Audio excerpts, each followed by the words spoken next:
After more than 300 concerts in 30 countries, my 88 concert tour has come to an end. I started the 88 concert tour at Weill Recital Hall at Carnegie Hall in 2008 and ended it where it began this past April 13th, at Zankel Hall at Carnegie Hall. Over the past 6 years, I have brought the gift of music to thousands whose lives rarely rise above the daily needs of food and shelter. I have brought the healing and hope that music inspires, and in turn, been inspired by the spirit of the people I met. And I have decided to continue the work that the tour began. And so, at a reception following the concert at Zankel Hall, I announced the beginning of a new enterprise, 88 International. So after the 88 concert tour, there's all these projects going on all over the world, and so tonight we are announcing that we're creating a new nonprofit organization. It's going to be called 88 International, and it's the working title, so we're still working on this. And the mission, very, very broadly, because now we have a music festival in Myanmar, we have an ongoing project in Tunisia that'll run for its 9th year with an organization called Cultures in Harmony. We have ongoing projects in Taiwan, hopefully good stuff coming up in Peru and also mainland China. And our new mission we're working with here is 88 International's mission is to access the universality of music to bring together people from diverse backgrounds. We create and implement programs that inspire and empower each of us to become an active participant in delivering and appreciating music performance. And so this is something we're going to be working towards, and I'd like you to meet sort of some of the cast of characters that have been a part of this adventure. And each one of them is just going to say a few words very, very quickly. Where is Jacob? There he is. So Jacob hosted one of the very first home concerts I ever played. We have a few people who are going to just speak just about 1 minute each or so. I promise not to talk more than an hour.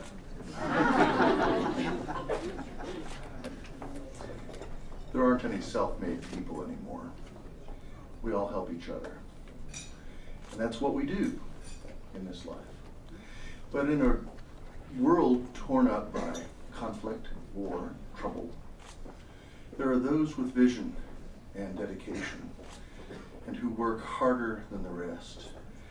And occasionally they let us pitch in. And Kimball is such a man. But not only does he let us pitch in, as a youngster, he was a good student, and then he played, and he practiced, and he played more.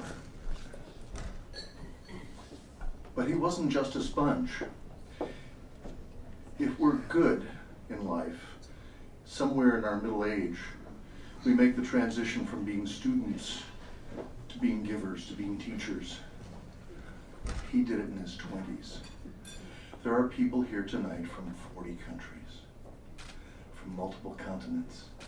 Thank you for pitching in for him, but celebrate his ability to give back at this tender age of now 34.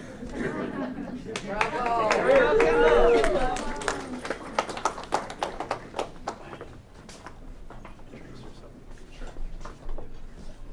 Hi everyone, my name is Ming. I had the pleasure of meeting Kimball through a mutual friend, David Rosenzweig, one of the co-founders of Cocktail Counterpoints, the Salon music series. And all thanks to David, I had the privilege of helping Kimball coordinating the concert in Antarctica. Unfortunately, David couldn't be here tonight, but he wanted me to say 2 things. First thing, tenacity. So on the surface, performing and organizing a tour seems simple. Find a date, find a location, show up and perform. But beneath the surface, it takes months, if not years of coordination, hours of politicking, and just a whole lot of work. Antarctica, for example, took 18 months to plan. And if it wasn't for Kimball's, I don't know where you get this from, but endless patience, it would never happen. So tenacity. Second thing is leadership and people. Kimball has this gift of inspiring people wherever he goes to, bringing everyone together to make his vision, his goal, bigger and bolder. And me, for example, I was an engineer, now in business, never imagined myself in the world of advocating classical music. But here we are, right? And I think that's the magic of ADA International, the ability for people to come together and give back and contribute to music. So with that, David, want to say congratulations and thank you. And let's hear from Kai-Yin, who will describe some of the things in Taiwan.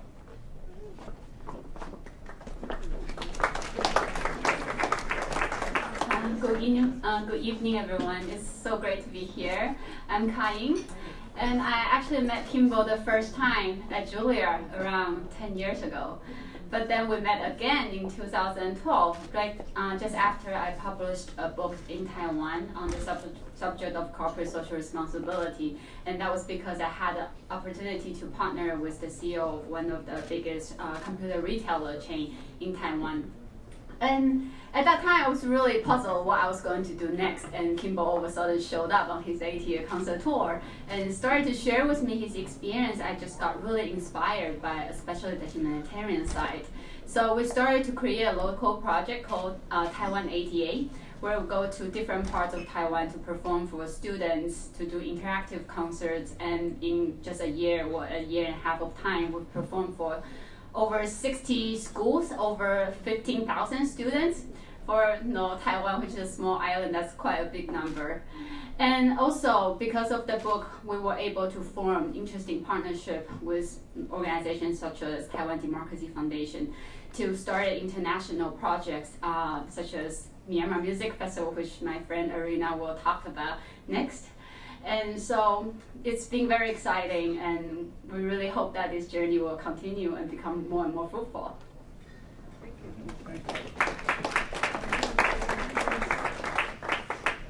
Thank you, Kai-Yin.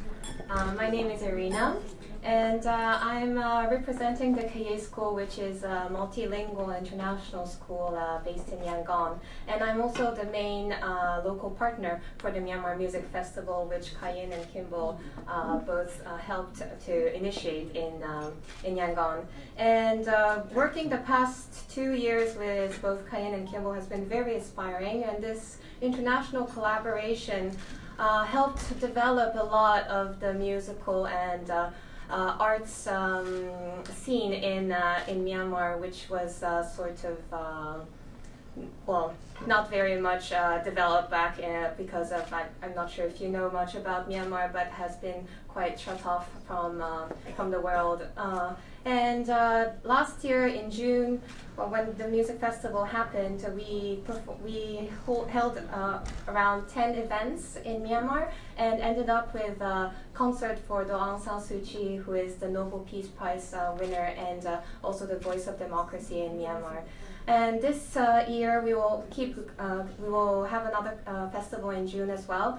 And on top of that, we will be partnering with the United Nations for their 70th anniversary. And I really hope that we can keep advocating for the arts and music education, especially in Myanmar, more and more, and grow this festival to become one of the finest in Southeast Asia. So thank you very much, Kimball and Kai-Yin, for your hard work and dedication.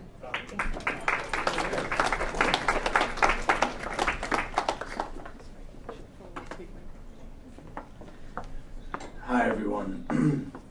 Kimball, you're very much alive. Don't want this to sound like a eulogy.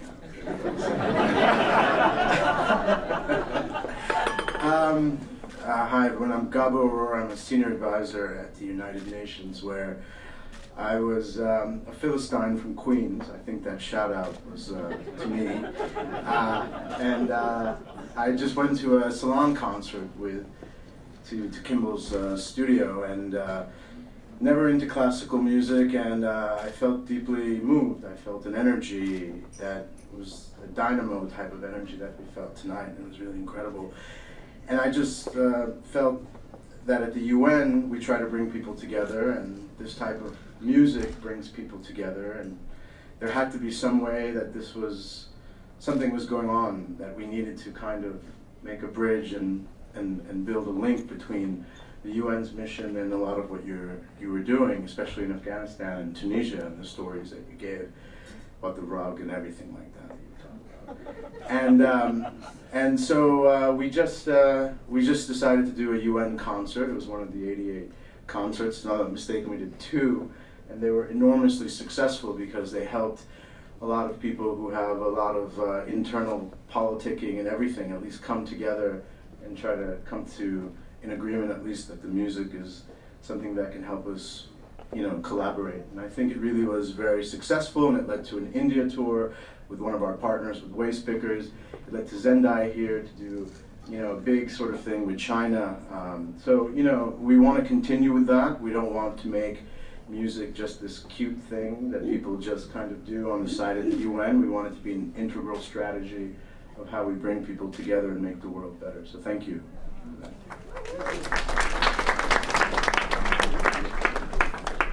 Good evening, I'm Gilles Rayed. You've heard a piece of my music earlier tonight. I come from a small country, and in a small country when extraordinary things happen, you learn about them.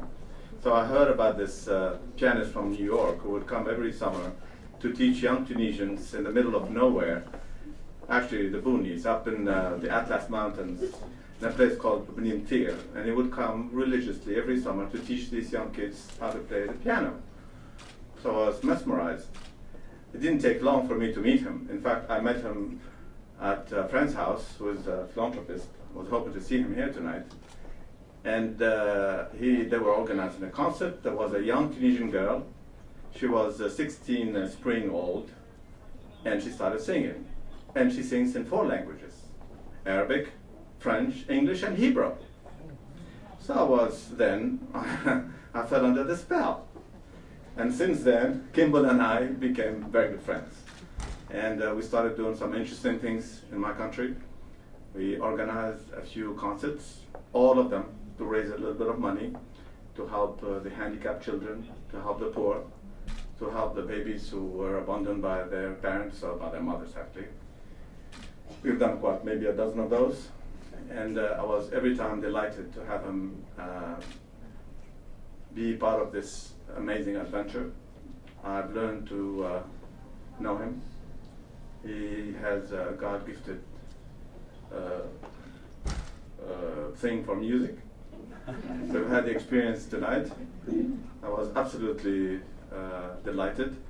And moreover, he has a gift for giving. And he's been given the best gift that one could give, which is the gift of music, to young Tunisians. And so when one day he introduced me to this young Tunisian that he trained, and he played one of his compositions, I was absolutely mesmerized. And I kept telling him, I wish there were 10 of you in my country. That will change everything. I run for the presidency of the African Development Bank, which I hope I'll get by the end of May. And I was asked to put in place a program. I'm a banker and a financier, and people always ask me, how come you are a banker and a financier and you're a musician? And the answer I give is, I've learned a long time ago that music is badly financed and finance is badly inspired, and that's how I found my balance. I don't know if they get that, but I got it a long time ago. And they asked me to put a program in place, my vision for the bank. And you know what I put in the middle of it? Culture.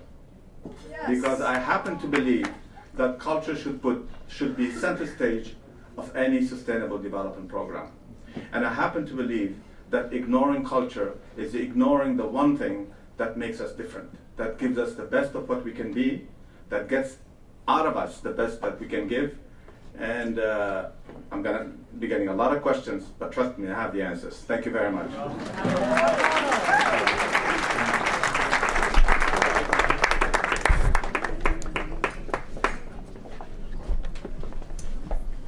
So I met Kimball about 5 years ago at my apartment. We had organized a concert with one of Kimball's dear friends, Bruce Livingston, who's here in the audience this evening. And Kimball was there, and he was actually the page turner that evening. And after the concert, which was a wonderful concert by Bruce and Colin Jacobson, Kimball played a few pieces and talked about this idea of reviving the salon concert.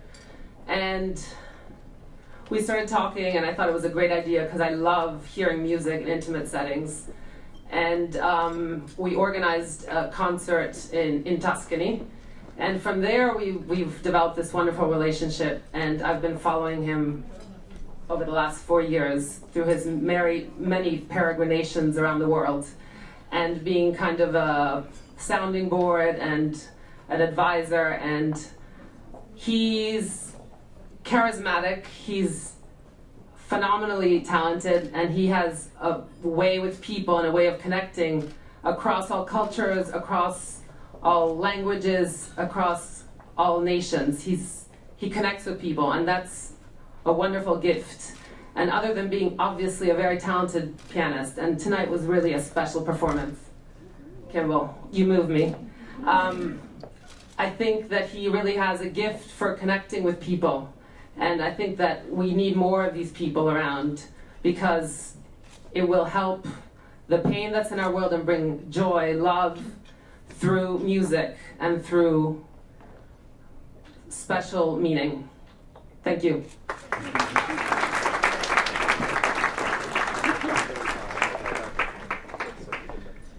I'm blushing and speechless. And thank you all again for being here, and enjoy the rest of the reception.